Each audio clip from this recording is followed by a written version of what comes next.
Tomorrow is Palm Sunday. I'm excited. I won't be going to church because I'll be taking my daughter to a soccer game. My daughter's a fantastic soccer player. Be honest, I might enjoy watching a soccer game more than going to church. Don't tell anyone. But anyway, tomorrow is Palm Sunday. That's a big day in Christendom, you know. Palm Sunday is the day that Jesus entered into Jerusalem on a donkey in victory. And he was so popular at that moment of his entry into Jerusalem that the people laid down palms as like a red carpet for his path as he rode the donkey into Jerusalem.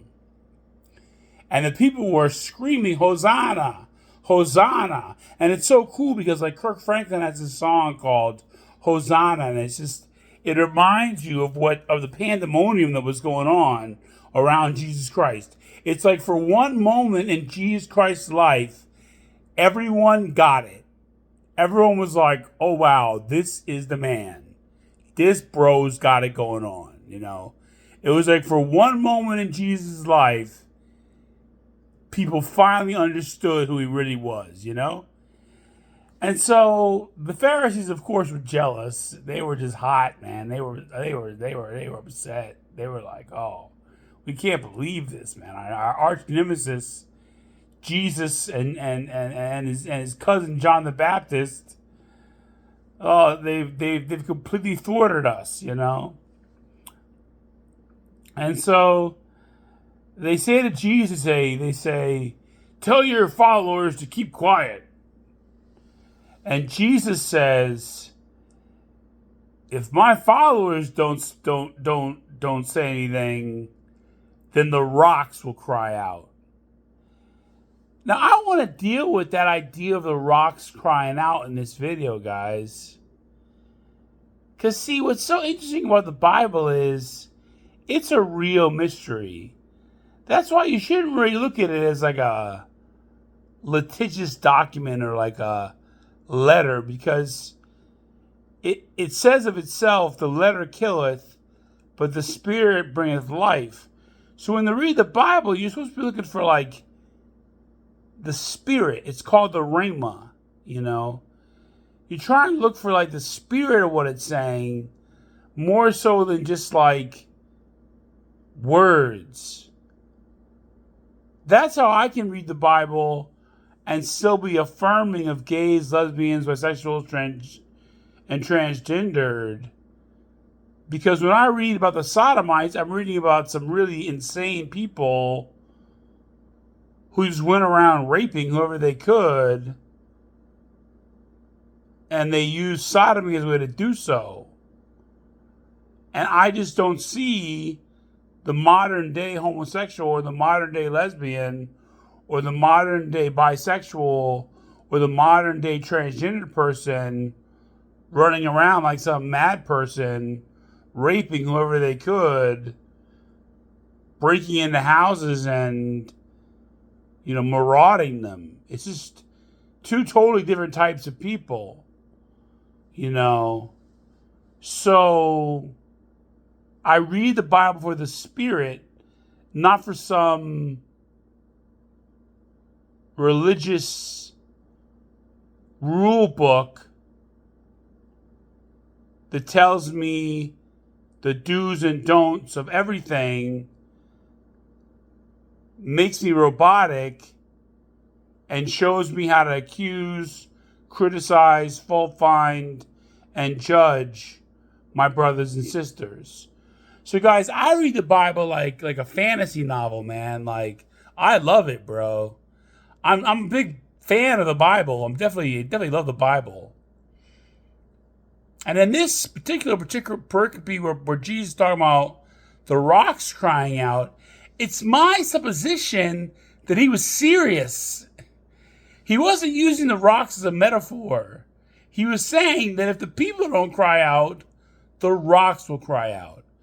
And what does that say about the rocks, you know? I believe that this planet is a living being, and that even seemingly inanimate objects on this planet that don't have respiration, like rocks, like mountains, like water, like waterfalls, that these things have consciousness. That's why Native Americans have sweat lodge sessions where they heat up rocks and then toss water on the rocks and then let the steam flow to get wisdom. I've done them, and you really do. I mean, if you just mess around and focus on how hot it is, you'll just want to get out of the sweat lodge. You might get really messed up in the head because you'll be like, it's so hot, I gotta get out of here.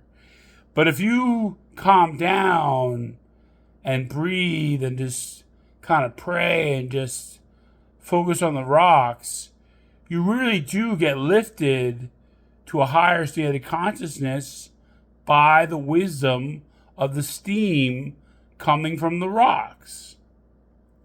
Similarly, people who wear crystals and are into crystals, these crystals have energy, they have consciousness. And it's their consciousness working with your body's chakras, your body's 7 main chakras, that enables these crystals to be of assistance to you. Now, I don't wear crystals because I say, well, I've got Jesus Christ, he's all I need. But there was a time in my life where I was really hurting and wounded when those crystals were invaluable to me. So you see, even the inanimate things on the earth that we think are not living are living. So we need to be kind to crystals. We need to be kind to rocks. What am I saying, guys? All this natural gas drilling has got to stop. All this oil drilling has got to stop. We've got to stop drilling the earth. We are hurting our planet. Especially when we have the technology from geniuses like Tesla, like Elon Musk with Tesla, to drive cars without oil and gasoline, to heat our houses without oil and gasoline. We just don't need oil and gasoline anymore. And the only thing that causes us to continue to use oil and gasoline is greed, plain and simple. Greed and sloth, not wanting to put forth the effort to make the transition to these better forms of energy like wind energy, water energy, and solar energy.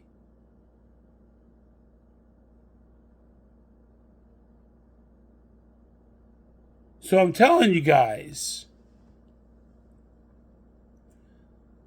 the rocks are alive.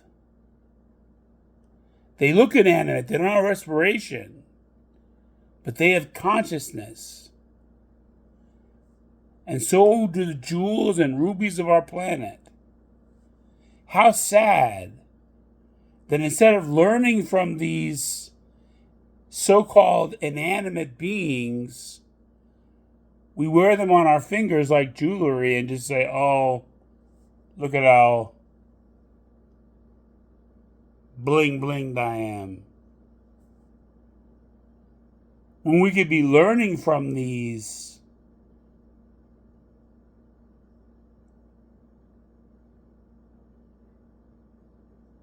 non-respirating creatures. I remember I went to a Galactic Expo one time,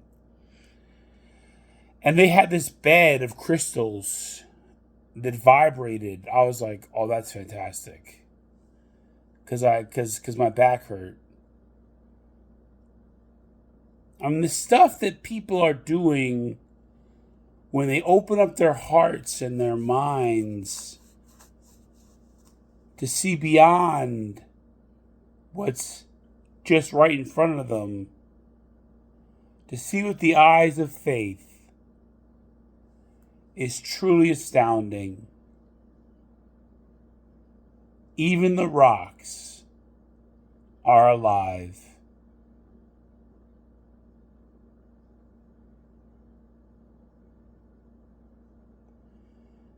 And it's often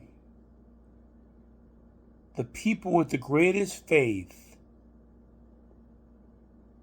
that have the greatest difficulty in our culture. But all that's changing because we are moving toward the millennium and we are moving toward the age of Aquarius. Same thing. And world, watch out when the sons and daughters of God are revealed. This is Captain Kirk Woodrow Lucas signing off. Namaste and God bless.